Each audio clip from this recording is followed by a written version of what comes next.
Waktunya bersaat teduh dengan Tuhan melalui bacaan Alkitab satu pasal sehari dalam kitab Nabi-Nabi Besar bahagian pertama, seri yang ke-26. Kitab Yesaya pasal 26, nubuat tentang akhir zaman, nyanyian puji-pujian karena kelepasan dan penghakiman yang diberikan Allah.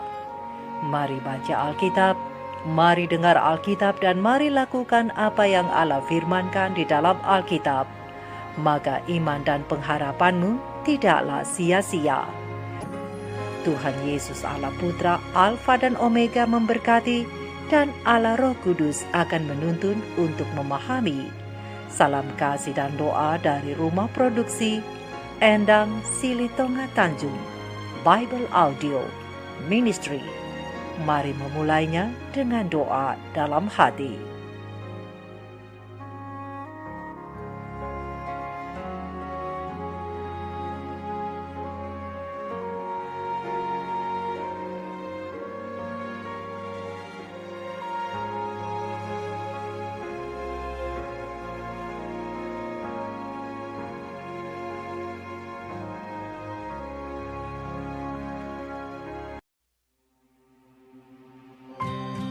Pada waktu itu, nyanyian ini akan dinyanyikan di tanah Yehuda. Pada kita ada kota yang kuat. Untuk keselamatan kita, Tuhan telah memasang tembok dan benteng. Bukalah pintu-pintu gerbang, supaya masuk bangsa yang benar dan yang tetap setia, yang hatinya teguh. Kau jagai dengan damai sejahtera.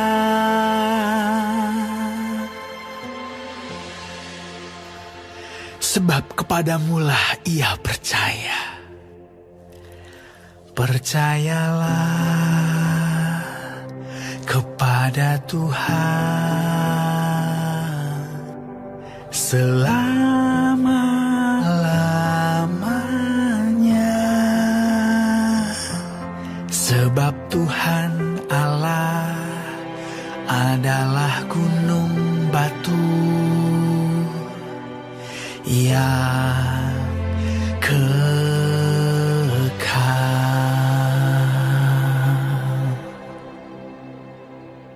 sebab ia sudah menundukkan penduduk tempat tinggi.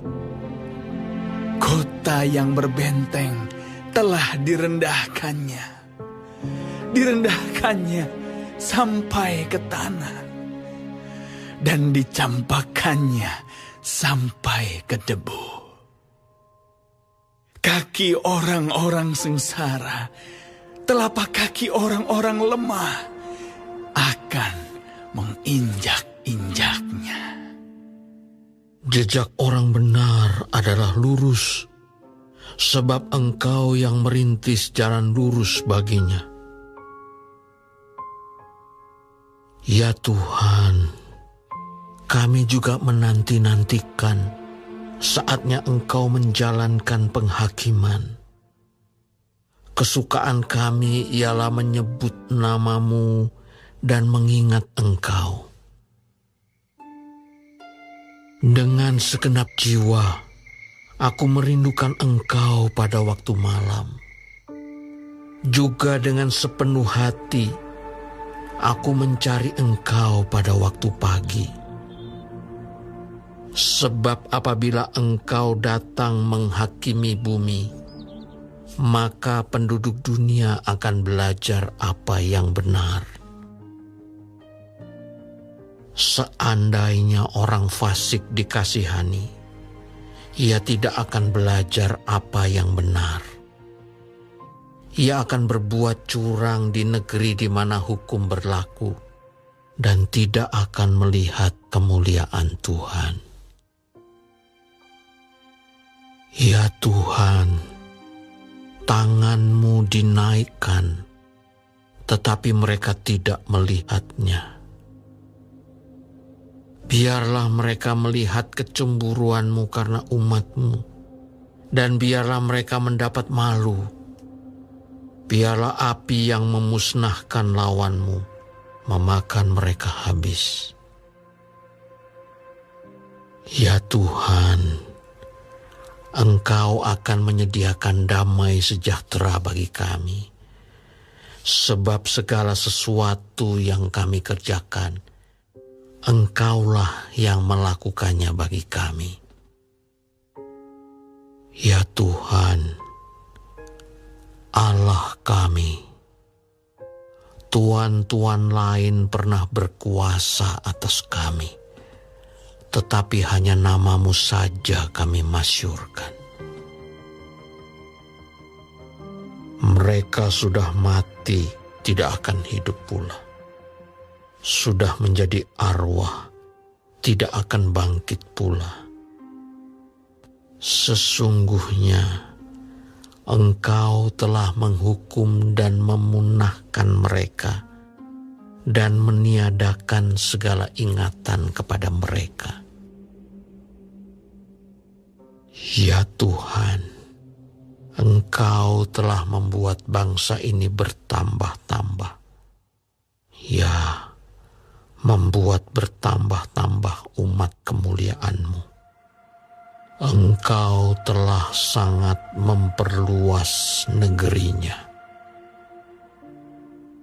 Ya Tuhan, dalam kesesakan mereka mencari Engkau. Ketika hajaran-Mu menimpa mereka, mereka mengeluh dalam doa. Seperti perempuan yang mengandung, yang sudah dekat waktunya untuk melahirkan, menggeliat sakit, mengerang karena sakit beranak. Demikianlah tadinya keadaan kami di hadapan-Mu, ya Tuhan. Kami mengandung, kami menggeliat sakit, tetapi seakan-akan kami melahirkan angin. Kami tidak dapat mengadakan keselamatan di bumi, dan tiada lahir penduduk dunia. Ya Tuhan, orang-orang-Mu yang mati akan hidup pula. Mayat-mayat mereka akan bangkit pula. Hai orang-orang yang sudah dikubur di dalam tanah, bangkitlah dan bersorak-sorai, sebab embun Tuhan ialah embun terang, dan bumi akan melahirkan arwah kembali. Mari bangsaku, masuklah ke dalam kamar-Mu, tutuplah pintu-Mu sesudah engkau masuk, bersembunyilah barang sesaat lamanya, sampai amarah itu berlalu. Sebab sesungguhnya Tuhan mau keluar dari tempatnya untuk menghukum penduduk bumi karena kesalahannya. Dan bumi tidak lagi menyembunyikan darah yang tertumpah di atasnya. Tidak lagi menutupi orang-orang yang mati terbunuh di sana.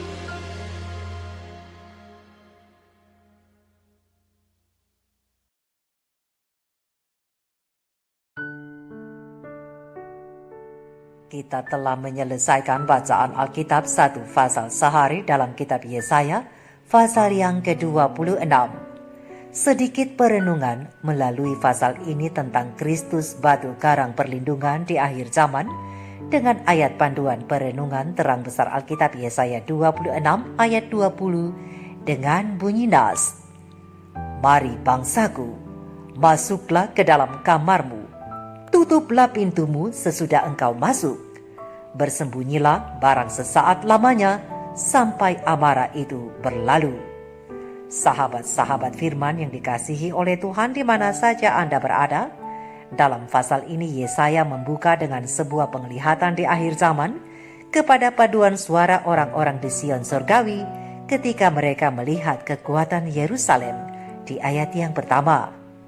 Di dalam paduan suara itu bisa saja Musa dan Henokh yang sudah berada terlebih dahulu di sorga berada di antara mereka yang akan bernyanyi untuk menyambut orang-orang yang dibangkitkan bersama dengan semua yang masih hidup yang telah diobakan, tiba bersama dengan Kristus di atas awan dari bumi. Dan mendengar suara Kristus berkata, "Bukalah pintu-pintu gerbang, sehingga bangsa yang benar dan setia dapat masuk." Di ayat yang kedua. Namun sebelum hari kelepasan yang penuh berkat itu tiba, maka umat-umat Tuhan dan semua penduduk bumi yang hidup akan melewati suatu masa yang teramat sukar, seperti yang tercatat di dalam terang besar Alkitab 2 Timotius 3 ayat 1 dan terang besar Alkitab Matius 24 ayat 21. Melalui terang pewahyuan ilahi kepada hambanya yang dicatat dalam buku Maranatha Tuhan Datang halaman 270, terang kecil ini menjelaskan bahwa pada masa kesukaran besar itu, Kristus akan berkata kepada umatnya, "Mari bangsaku, masuklah ke dalam kamarmu, tutuplah pintumu sesudah engkau masuk. Bersembunyilah barang sesaat lamanya sampai amarah itu berlalu." Sahabat-sahabat firman, apakah yang dimaksud dengan kamar di mana umat-umat Tuhan itu harus bersembunyi? Pena ilham ilahi melanjutkan, kamar yang dimaksud adalah umat-umat Tuhan ada dalam perlindungan Kristus dan para malaikat kudusnya. Pada saat itu, umat Allah tidak berada di satu tempat saja, namun mereka berada dalam rombongan yang berbeda-beda dan tersebar di seluruh pelosok bumi. Dalam sebuah penglihatan yang diberikan Allah kepada hambanya, hamba Tuhan itu melihat bahwa orang-orang saling meninggalkan kota-kota dan kampung-kampung dan berkumpul bersama-sama dalam rombongan-rombongan dan hidup di tempat-tempat yang sangat terpencil. Dan malaikat-malaikat sorga menyediakan makanan dan air minum bagi mereka. Dan sementara itu, orang-orang jahat menderita kelaparan dan kehausan.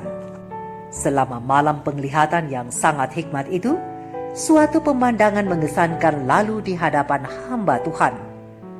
Tampaknya ada kekacauan besar dan ada pertempuran tentara-tentara. Kemudian seorang pesuruh Tuhan berdiri di depan hamba Tuhan itu dan berkata, "Panggil keluargamu, aku akan membawamu, ikutlah aku." Dan malaikat itu membawa hamba Tuhan itu melalui jalan yang gelap, melalui sebuah hutan, kemudian melalui celah pegunungan, dan berkata, "Di sini engkau aman." Dan ternyata banyak orang lain juga yang sudah dibawa ke tempat aman ini. Kemudian pesuruh surgawi itu berkata, "Masa kesukaran telah tiba, seperti pencuri pada malam hari, sebagaimana yang Tuhan telah amarkan kepadamu, bahwa hari itu akan tiba." Sahabat-sahabat firman, pada masa kesukaran sebelum kedatangan Kristus, orang-orang benar akan diserahkan dalam pelayanan malaikat-malaikat surgawi. Tetapi tidak akan ada perlindungan bagi orang yang melanggar hukum Allah. Para malaikat tidak dapat melindungi mereka sebagai orang-orang yang tidak mengindahkan hukum-hukum ilahi.